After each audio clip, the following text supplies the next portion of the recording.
Welcome to the podcast, Amazing Tales from Off and On Connecticut's Beaten Path, and I'm your host, Mike Allen. You know, if it wasn't for a general store owned by Roger Sherman in the 1700s in New Haven, we might actually have a much different federal government than we do today. Yes, it was Sherman's statesmanship and political acumen that was behind the so-called Connecticut Compromise, but the store didn't hurt. Now, the Connecticut Compromise was the agreement at the Constitutional Convention that paved the way to the U.S. Constitution. And how that store fits into this compromise story, well, we'll leave that for our guest to say. And our guest is Bill Devlin. He's author of numerous books and articles on historical topics, including the Connecticut Compromise. He's going to be along in just a moment with a political story really for the ages. Well, this week's trivia question: what 1944 movie about serial killings starring Cary Grant was based on an actual case from Windsor, Connecticut? Yep, stick around after the main program for the answer, because then you're going to know the topic for next week's show. Amazing Tales from Off and On Connecticut's Beaten Path is brought to you by our sponsor, Yale New Haven Health. When people need the best quality health care, there's a reason they turn to Yale New Haven Health. In 1826, Yale New Haven Hospital became Connecticut's very first hospital. They were the first hospital in the U.S. to use chemotherapy. Yale New Haven was the first to introduce insulin pumps for diabetic patients, and they introduced the world's first intensive care unit for newborns. For more information about Yale New Haven Health, visit ynhhs.org.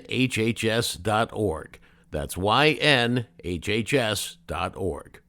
For today's episode, we travel back to the latter part of the 1700s. We're going to be focusing on the Connecticut Compromise, sometimes called the Great Compromise. It was a political compromise, a breakthrough, and it led to the adoption of the U.S. Constitution, under which, of course, we all live today.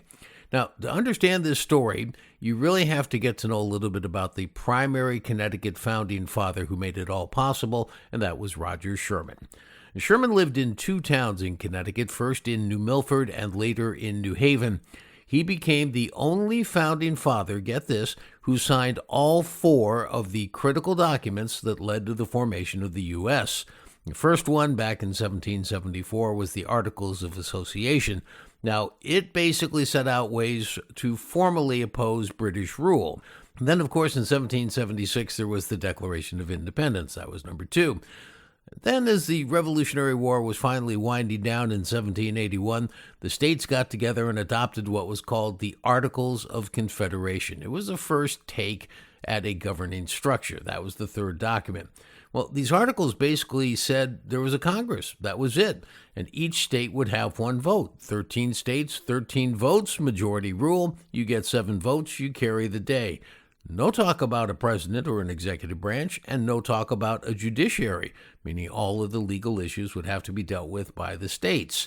Well, the fourth and final document that Sherman put his name to was, of course, the U.S. Constitution. Now, the new country had been living under these Articles of Confederation with just a Congress for 6 years, and finally, a lot of people decided it was time for some changes, and so they convened the Constitutional Convention in 1787 to draw up a new constitution. Now, the question, as always whenever you're in politics, is who has the power? And in this case, it was the states or a centralized federal government. And then when you talk about the states, who should have the power amongst them? The states that have the largest population, should they rule the day, or should each state have an equal say? And when determining population totals, how would you count slaves, which was a critical issue for southern states?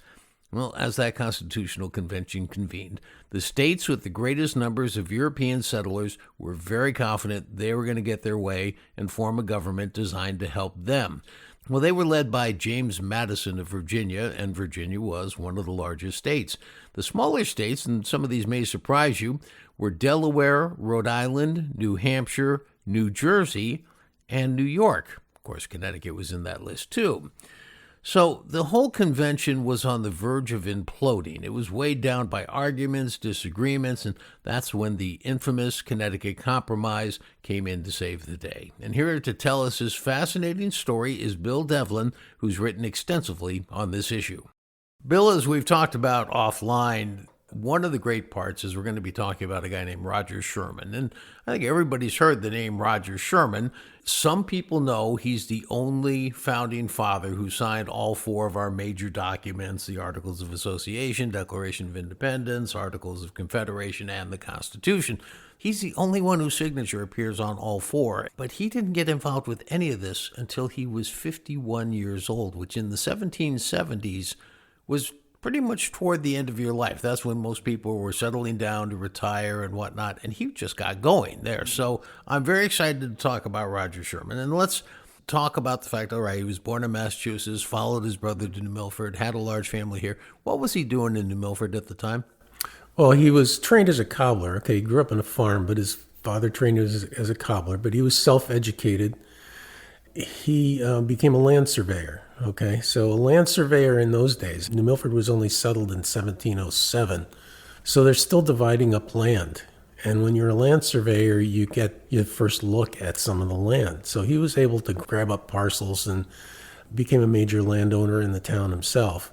He got involved in local politics. So this was the beginning of his political career, and his political career spanned his whole life. While he was surveying, on the side, he was reading books on the law. And he got himself admitted to the Connecticut bar, so he became a lawyer sort of himself, which is remarkable all by itself. And then he moves to New Haven after his first wife passes away. He goes into New Haven. And I think that one of the key things is that he sort of sensed the mood of the country. I think that's a fair thing to say. He saw what was going on. He understood that this was serious times and that things needed to be done. So now they realize they've got to do something, and they decide now they're going to hold this thing called the Constitutional Convention. Before we get into that, maybe you can describe this whole concept of there were the large states and the small states, and it may surprise some people to find out what was considered large and small in those days. This is kind of an important point because it's something we never think about. We think about state rankings by quality of life and stuff like that. In those days, they were concerned about where the people were living and where the territory was and that kind of thing. States with larger populations and larger territories, if their representation in Congress was based totally on the number of people living in that particular state, that they would dominate the smaller states, and the smaller states would have less of a say. James Madison comes in with a kind of forward-looking document for restructuring the whole government.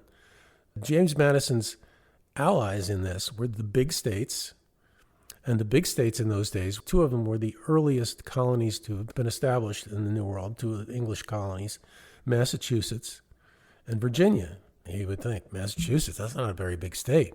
But in those days, Massachusetts also included Maine. Virginia included not just Virginia of today, but it also included what's now West Virginia and Kentucky. And both of those states and Pennsylvania, which had the largest city in the country, which was Philadelphia, they had over 300,000 people each. The thought at the time was that the Southeast was growing faster and would outpace the northern states. Rhode Island never sent anybody. New Hampshire's people came very late. Basically, it was Connecticut, New York, which is surprising, but New York only had a few thousand more people than Connecticut did at the time. So now you have this situation, and there were a couple of hurdles they had to come over and overcome. And one of them was this whole thing about, are we going to go proportionally? Are we going to have equal rights? Every state's the same. Can you speak to that? What were some of the discussions that had to occur before they could even get to what ended up being the Connecticut Compromise? Well, Madison comes in kind of with this plan for proportional representation in two houses of Congress. And again, they spent most of their time on Congress. If you look at the original Constitution, there's only a few sections on the executive branch and very little on the judicial branch. So they didn't really think those things out. What they were familiar with was the Congress. And so that became the key issue for them. How are you going to put the Congress together? They had a central government. They had a Congress. There is just the Congress. And within the Congress, each state had one vote. So it wasn't a true federal government. It was sort of a national pact to cooperate with one another. There was a president of the Congress, but the president of the Congress had no real power. He was part of the Congress. There were some problems that they were unable to solve with that format. There was Shays' Rebellion in Massachusetts, where the farmers who had this useless money they had been paid for fighting in the Revolution started taking over courthouses and marching on the state arsenal. This was probably the most serious thing. There were trade wars between the states because each state considered itself sovereign. There was the fact that the British were building forts and making alliances with indigenous tribes within territory claimed by the United States. So there were all these things that had to be solved that couldn't be solved in the Confederation format. Madison's plan was for proportional representation in both a lower house, which became, of course, the House of Representatives, and an upper house. The idea was proportional representation in each one. So they're able to ram through, without a problem, proportional representation in the lower house. Then it comes to the upper house, and this is where the real fireworks start. The small states get behind what's called the New Jersey Plan, which is put forward by William Patterson, and that's calling for what we have basically today would be equal representation in the Senate. They spend days and days and weeks wrangling about this stuff. Some of the small states get to the point where they'll pull out of the convention or they'll pull out of the country if they don't get their way on this issue. And when it comes to a vote, it's a very interesting thing. One thing we didn't mention about Roger Sherman is that he had a store in New Haven. So he had customers coming in from New Haven who maybe they talk politics with him. The thing about Roger Sherman that's very interesting is that despite the fact that he's respected for his political career and because he's so crafty kind of with his political instincts, despite that, he's in a world where most of the leaders are these guys you see in the paintings with the wigs and the fine clothes and all that stuff. And he doesn't dress like that. His mannerisms are very country kind of mannerisms. He dresses very plainly and very differently. So he stands out because he is much different from the rest of the delegates at the Constitutional Convention. The only person I can compare him to, this impression that people would have had of him to a person today would be somebody like John Fetterman of Pennsylvania, the senator who dresses in the hoodies and the shorts and the rest. They would be looking at him like, what the heck are you doing? He's already considered sort of a person who's experienced, somebody who you should listen to. By the time he's doing this stuff, he's kind of considered kind of an elder statesman. Other than Benjamin Franklin and George Washington, Roger Sherman is the oldest person at the Constitutional Convention in 1787. So we know Roger Sherman wasn't in favor of Madison's plan. How was all the, politics shaping up at that point? At this point, Rhode Island's not there because Rhode Island doesn't want anything to do with changing the Articles of Confederation. New Hampshire hasn't gotten there yet. So there's only 5 states that are small states that are there to oppose Madison's kind of block. What they're voting on here is proportional representation in the upper house. Madison expects to be able to get this through too. So the vote happens, the vote goes down. It looks like Madison's going to get it. And then they get to Georgia. There's a rule that if the delegation from Georgia is split, or the delegation from any state is split, if they don't agree, then that vote is canceled out. What had happened was a couple of the Georgia delegates had left because there was an issue coming up in Congress which would have affected them. And there were 2 people remaining in Philadelphia. One of them was a guy who was definitely a Madison supporter. The other guy was a guy named Abraham Baldwin, who had just moved down to Georgia from Connecticut. He was a lawyer. He'd set up a law practice up in the frontier area, but he was from New Haven. And he knew Roger Sherman.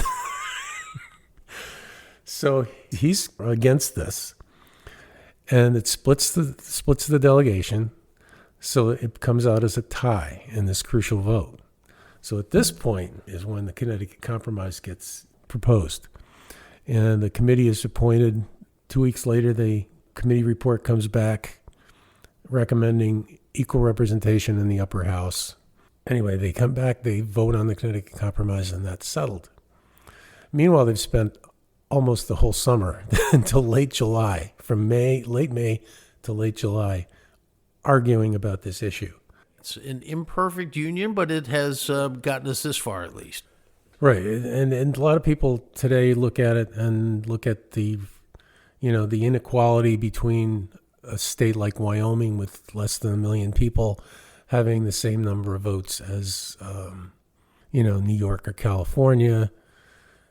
I'm not going to say whether that's good or not, but why it's there is because they had invested a lot in this thing and they wanted to save the convention. Some of the bad compromises, the things we look at as bad compromises or bad things that were done at that, are done because these delegates had to do something that was pretty overwhelming. They were forming a new government in secret over the summer.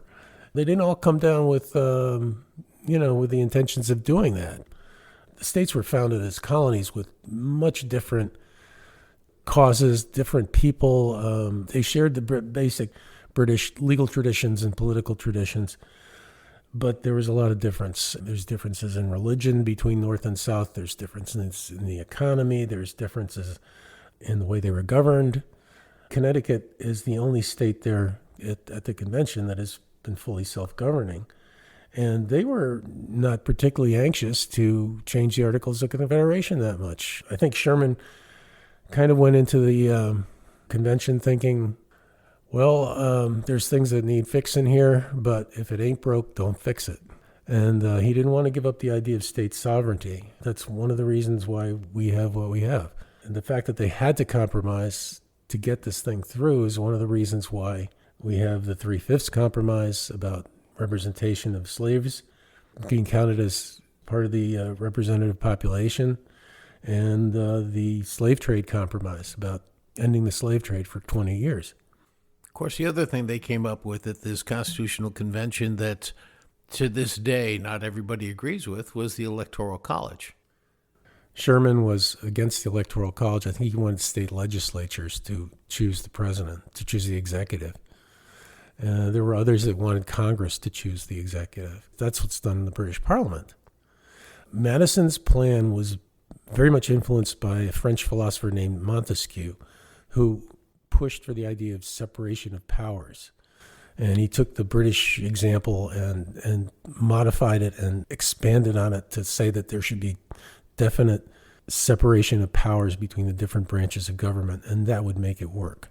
It's sort of like an engine which requires, one gear to go one way and another gear to go another way. That's how they thought in those days. That was the age of reason, the age of enlightenment. Now, we really have to give credit where credit is due. We've been talking about Roger Sherman through this whole episode, but he got a lot of help from one of his other Connecticut representatives to the convention, Oliver Ellsworth. Together, they guided the Connecticut Compromise through the Constitutional Convention.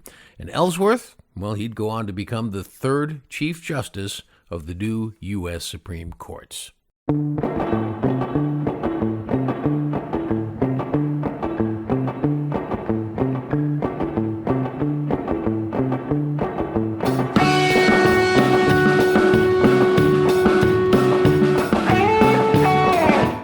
Wraps up this episode of Amazing Tales from Off and On Connecticut's Beaten Path.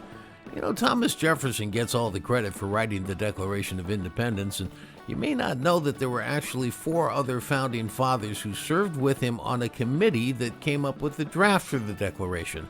And those other 4 were Ben Franklin, John Adams, Robert Livingston, and Connecticut's Roger Sherman. And by the way, the next time you got a $2 bill in your possession, flip it over to the backside because you'll see those 5 founding fathers delivering their proposed draft. I want to thank our guest for today's program, Bill Devlin, author of numerous articles and books on historical topics, including the Connecticut Compromise.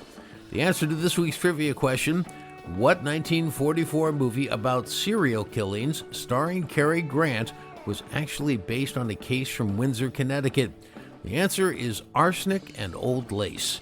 Next week on Amazing Tales CT, we're going to speak with experts on those killings from the early 1900s at a nursing home in Windsor, a story I promise you won't want to miss. Amazing Tales from Off and On Connecticut's Beaten Path is a production of True North Associates, LLC. This is Mike Allen. Be safe and please stay healthy.